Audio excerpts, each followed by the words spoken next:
Olá e boas-vindas a esta nossa análise visual baseada na lição sobre a implementação de fluxos do protocolo de transferência cross-chain, muito conhecido como CCTP, na Solana. O nosso grande objetivo aqui é atuar como um guia prático, sabe? Nós vamos pegar toda aquela mecânica complexa de resgate e bloqueio de tokens e traduzir isso em um passo a passo funcional, super claro de entender. Para fazer isso, vamos colocar uma lupa em uma transação de teste e acompanhar cada detalhe da jornada dela. Assim, a gente tira a teoria do papel e vê a coisa acontecendo na prática. Mas antes, para e pensa comigo. Como uma rede blockchain tem certeza de que uma transferência que veio lá de outra rede é legítima de verdade? Como um sistema super rápido como a Solana evita cair naquela velha armadilha de gastar o mesmo saldo duas vezes, o famoso e temido gasto duplo? Bom, para ilustrar como isso é resolvido na vida real, a gente vai usar uma transação de exemplo. Vamos chamar ela carinhosamente de TX123. Nós vamos seguir os rastros dessa TX123 para entender exatamente como o sistema cria um verdadeiro escudo em volta dela, do começo ao fim. E o nosso roteiro para acompanhar a jornada da TX123 vai passar por 6 etapas rapidinhas. 1. Introdução ao fluxo CCTP. 2. Preparando contas na Solana. 3. O guardião off-chain. 4. Resgate e idempotência on-chain. 5. Validação e observabilidade. E por último, mas não menos importante, 6. Princípios de segurança. Vamos nessa? Certo, começando pelo começo. Ponto 1. Introdução ao fluxo CCTP. A nossa transação TX123 não nasce do nada. Ela começa a vida como um pacote extremamente seguro, super blindado, que a gente chama de atestação CCTP.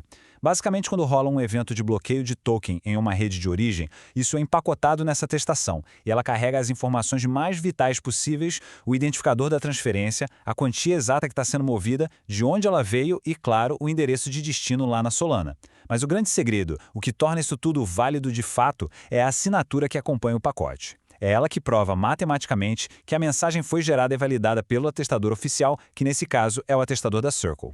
Sem isso, nada feito. Vamos ao ponto 2. Preparando contas na Solana. Olha, a clareza com que as responsabilidades são divididas aqui na Solana é simplesmente fascinante. Para a coisa toda funcionar, a gente precisa de 3 artefatos principais on-chain. Primeiro, a conta Mint, que é quem vai emitir os tokens de teste. Segundo, a conta de token de destino, que é o destino final, né? É para onde os tokens USDC vão ser enviados depois de liberados ou recém-mintados. E em terceiro lugar, presta bem atenção nisso, a PDA. Uma conta derivada de programa, criada com o único propósito de registrar os IDs das transferências que já foram processadas. É exatamente essa PDA que funciona como um verdadeiro leão de chácara contra o gasto duplo da nossa querida TX123. E isso nos leva à parte 3, o guardião off-chain. Esse fluxo de validação é metódico até dizer chega. Imagina que o cliente off-chain executa 5 passos milimetricamente calculados. Primeiro, ele recebe o arquivo e extrai os dados. Ele faz o passe da atestação. Segundo, ele verifica ativamente a assinatura. Terceiro, ele bate na porta da rede Solana via RPC e pergunta: "Ei, essa PDA já existe?" Se a resposta for não, aí sim ele vai para o passo 4, construindo e enviando a transação de resgate com todas as contas necessárias. E no quinto passo, ele apenas aguarda a confirmação de que o saldo atualizou de verdade. Esse filtro todo é super intencional. Ele barra qualquer solicitação bizarra ou inválida muito antes de gastar um único centavo de taxa de execução lá na blockchain. Agora, o coração dessa verificação off-chain é algo chamado de serialização canônica. Parece nome de filme de ficção científica, mas significa que o guardião depende de uma codificação exata em nível de bytes dos campos lá da atestação. E quando eu digo exata, é exata mesmo. Sabe aquele espaço em branco a mais que a gente digita sem querer? Pois é, o pesadelo de quem desenvolve.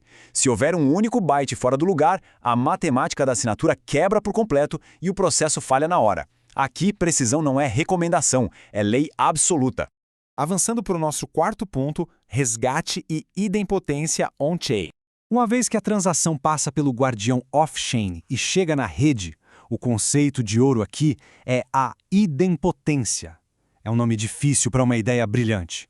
É a propriedade de segurança que garante que, independentemente de quantas vezes alguém tente enviar aquele mesmo identificador de transferência, nada vai acontecer além da primeira vez. Em outras palavras, é a garantia absoluta de que a nossa transação TX123 jamais vai conseguir mintar tokens duas vezes.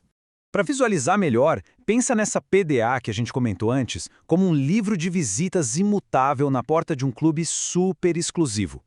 Quando a X123 tenta entrar, o sistema junta a palavra CSIT Processed com o código dela para calcular um endereço único.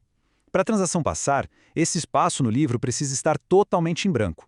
Assim que ela entra, o nome dela fica registrado ali para sempre. Se alguém com más intenções tentar mandar a X123 de novo, o sistema vai olhar o livro, ver a assinatura lá e fechar a porta na cara. Simples assim.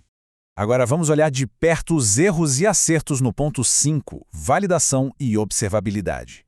Quando a gente coloca isso em prática e roda testes locais ou na DevNet, é legal comparar os dois lados da moeda. Do lado esquerdo, o cenário dos sonhos. A verificação da true, a gente consulta a PDA e ela retorna null, ou seja, limpinha. E os logs mostram o saldo aumentando. Tudo lindo, mas, do lado direito, temos a realidade crua dos erros mais comuns.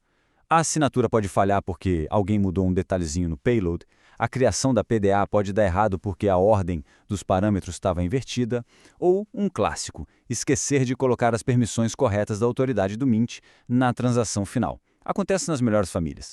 E para fechar a nossa jornada, chegamos ao ponto 6, princípios de segurança.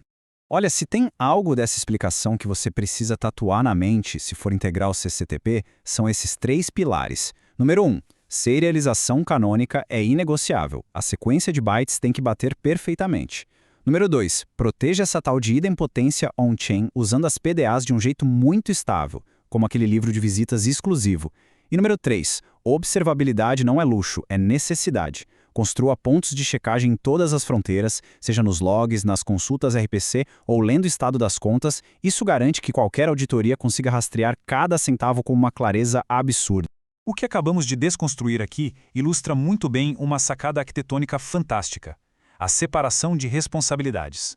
O modelo é inteligente porque tira todo aquele peso de cálculo criptográfico e verificação de confiança da rede principal, colocando isso off-chain.